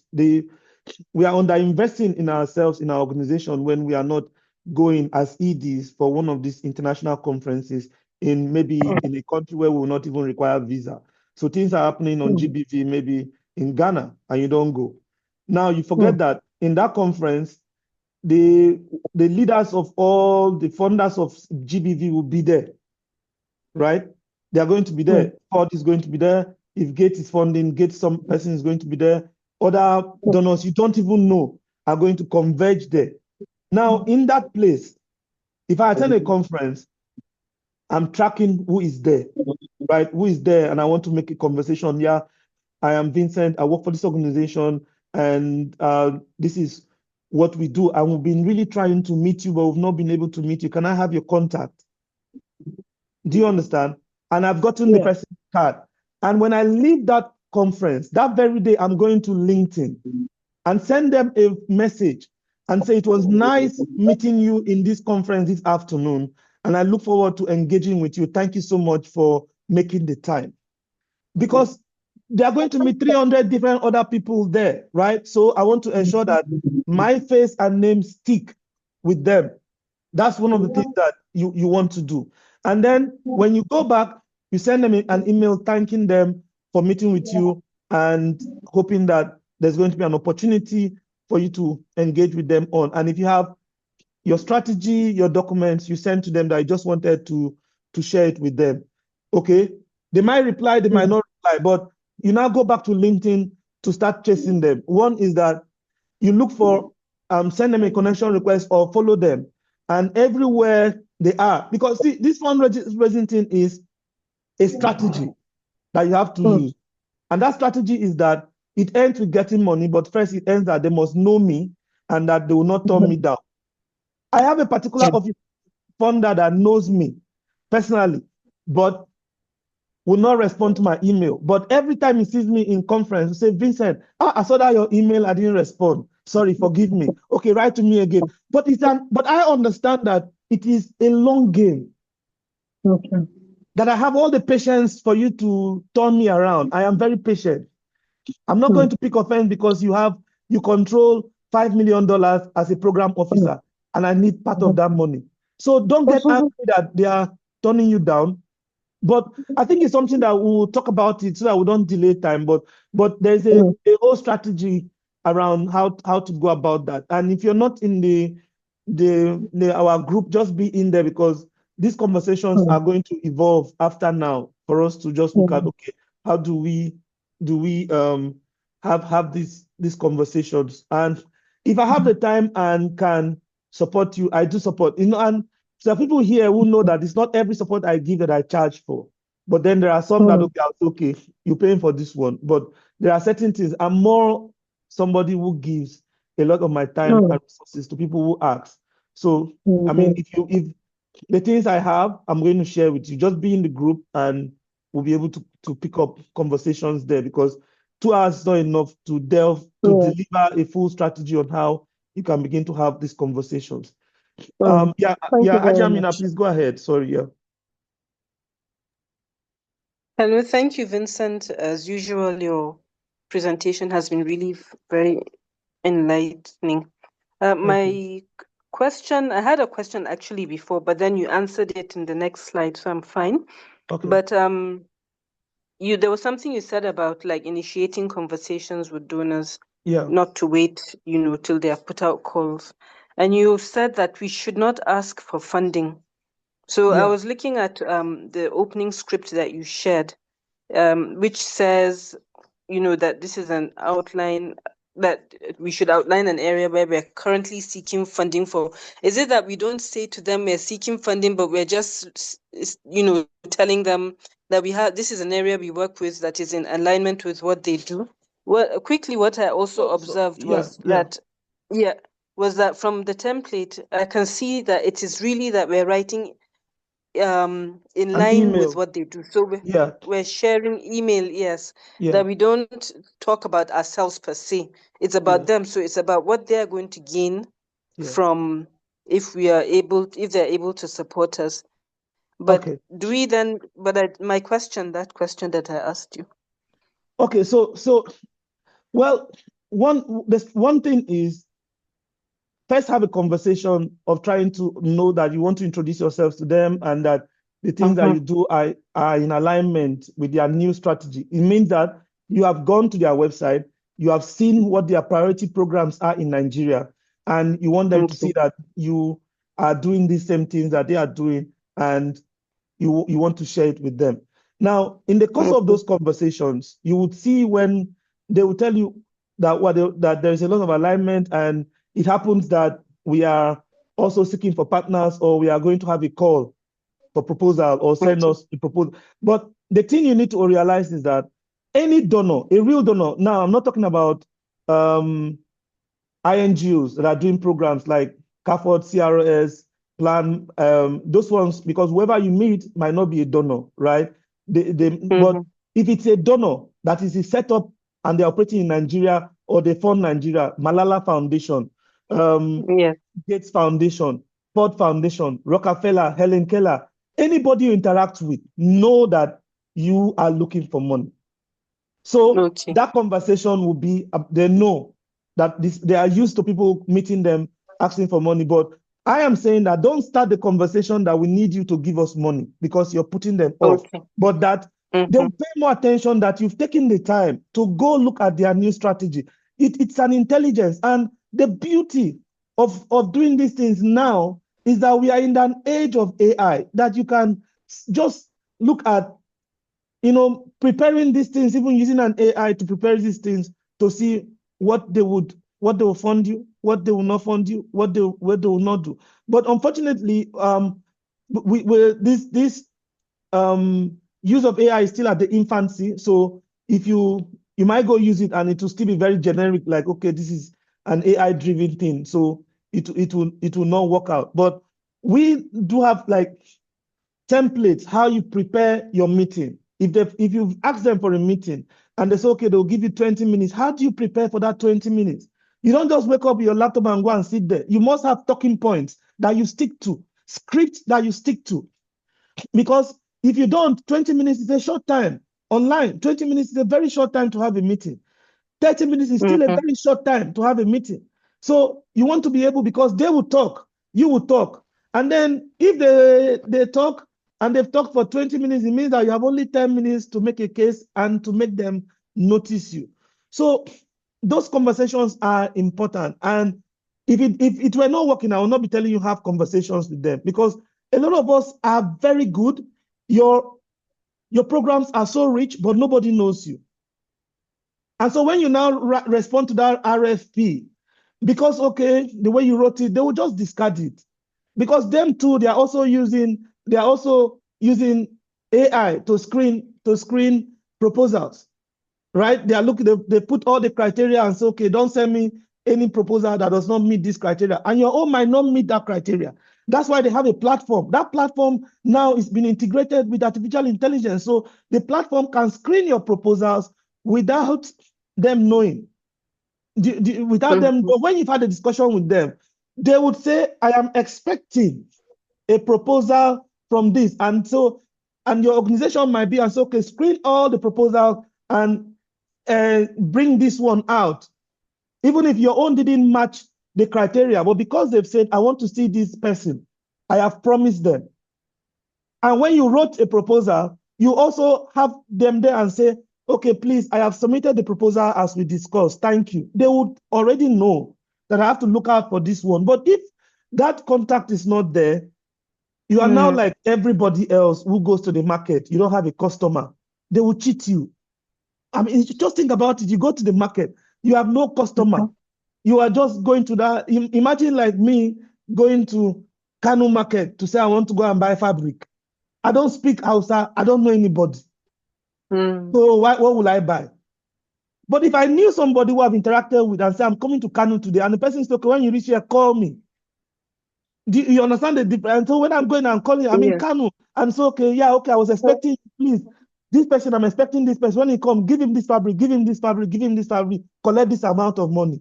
That is how it is in real life.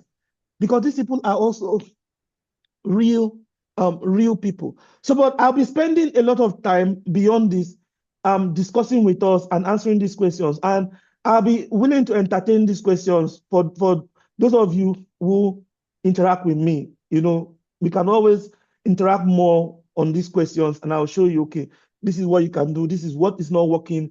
And if you want to send the email, you can also send. And as we close, because it's already past time. Now, one underutilized tool that we are not using as development professionals is LinkedIn. And I encourage every one of us to go and open a LinkedIn account and take your LinkedIn seriously. And I've gotten a lot of funding from LinkedIn. And even when it didn't work out, and let me give you an example that I want to use to close. So my LinkedIn is very active on energy transition, climate justice, because that's where I work now. So I'm always writing posts and commenting on people. The strategy is look for people who are top, and I'll also show you one of these sessions, how to search for the top voices or top leaders in that your sector that you're working with on LinkedIn, and how to engage with them when they don't know you. So I write down lists of people that I am searching on LinkedIn, and every day I make it a habit. I follow them, and every morning I make it a habit before I open my email to go to search for what they are posting and comment. Or I go on LinkedIn and search for posts on climate justice. And I make sure that every day I comment on 20 posts on climate justice, commenting as a serious person, not, wow, this is beautiful, thank you. No, commenting as a serious person who is an authority in that field, not arguing with you, but siding with you and also adding my input. So by the time I write 20 comments on LinkedIn, people started paying attention to me. Then I discovered that one day I was in a call with a leader of one of the biggest climate philanthropies in the world, that they are sitting on family money of more than $3 billion that they want to share. I didn't know the lady. She didn't know me from. But then the lady came to my LinkedIn inbox and said, I am interested in knowing you. This is my email. Now I'm telling you, this is not a program officer. This is a president of one of the leading philanthropies in the world. And then I also gave her my own email, and she sent me an email saying that she's able to give me 30 minutes of her time. She's just interested in knowing me. Why? Because I have been providing consistently every day 20 comments trying to seek. She didn't know that I was trying to seek their attention. She just thought this is a random guy who is speaking intelligently on these issues, but we don't know him. So now I reached out to my bosses and said, this woman, and everybody was screaming. Why? Because they said that we have been meeting with program officers in that organization trying to get funding, and we've not been able to get access. How did you do it? Even my fundraising manager was asking me, how did you do it? How did you do? This is like the biggest thing. Now, I did 30 minutes call with her and told her in the 30 minutes that right now we're doing this project. I'm looking for catalytic funds. Catalytic funds simply means I'm looking for small funds to scale this thing. And she told me something. She said, you are not, we don't fund your kind of work. But let me tell you something. I can give you access to contact. He said, I know, he said, I know you have, I didn't have any contact. She said, I know you know a lot of people, but I know a lot more people that I can give you access to. Now, she didn't give me money, but immediately after that call, she went to another climate foundation that they fund and said, there's an interesting person that I want you to meet. And she did that. She called another people. There's an interesting person I want you to meet. And those people are funding us. Now, I have not stopped. We keep building relationship. Now it's now like personal. Recently, I still comment on her work, and she goes back to meet one of the biggest think tanks in the world to say, I want you to meet this guy. He's in Nigeria. He can give you African perspective on all these issues. And they are now inviting me for their meetings. So that is what this interaction does. That the person who you're speaking to may not give you money, but they have access to doors that you can never in your wildest dream and career enter. But one contact can just unleash all that. So when we have difficulties, now, when I interact with those people that she references me and they don't give me, I go back to her on LinkedIn and say, thank you, I've spoken with this person, but they have now gone quiet. She will go and call them. I don't have to call them. She will now call them because for her, like, this person is very smart. I enjoy his writings. I enjoy his work, and they are willing to support. And she keeps doing that. And that's just one out of 4 or 5 other people that I have access to on LinkedIn that have been able to benefit the place where I work. So these are strategies that you must learn to use, that the world is rethinking how relationships are built. We are now in an age of interest. People need to fund you on interest. And that's why even if you are a social media person, you see that if you've watched one video on a particular item, Instagram, or if you're on TikTok, they'll be showing you that's similar. You're not following them, but you'll be seeing their things. Why? Because we are in an interest-based period where people want to be interested in you and they will keep seeing you. So the moment they've interacted with you once, LinkedIn will automatically keep showing you in their faces. And so make sure that when they keep showing you, you are interested. You are talking about empowerment. You're discussing GBV in the lens of religious people. You're discussing GBV in a conservative society, or how have you been able to break through cultures of conservation in Nigeria? There are so many ways that we are underutilizing, which I think that we should be able to. So this is what our group will be focusing more on. And as I drop, I encourage every one of you who is a founder, who is a CEO, to not miss the physical masterclass session. It's a roundtable with very bright and big minds that I'm not the one talking. You will be coming to ask them, because I told them, I said, I don't want theory. This has to be practical. How did you raise funding? How did you hit sustainability? How were you able to manage when USAID pulled out and you're now able to have 5 billion naira portfolio and have all these products that you're doing as an NGO? They will share all that. So it's only relevant, and because of their caliber, I promise them that the only people who are going to be in that room are going to be CEOs. The only person who is permitted to not be a CEO is anybody who is willing to volunteer for the event. So that's the only way you can be in the room, and then you're coming in as you're a worker in ensuring that everybody is taken care of, and then you can hear. That's how it's done. So I want to thank every one of you. Thank you so much. I appreciate. Please share this link, copy it, give it to your colleagues, your staff, your partners. Let them grow. It's free. We are not, people don't share free knowledge again, but we are doing it. And I just want it to grow. Help me grow that WhatsApp community. And I look forward to interacting with you there. Thank you so much, and have a lovely, lovely weekend. Thank you. Thank you. Thank you. I appreciate it. Thank you. Thank you so much. Thank you very much. Thank you. Thank you. Yep. Thank you very much, sir. Thank you, sir. Yep.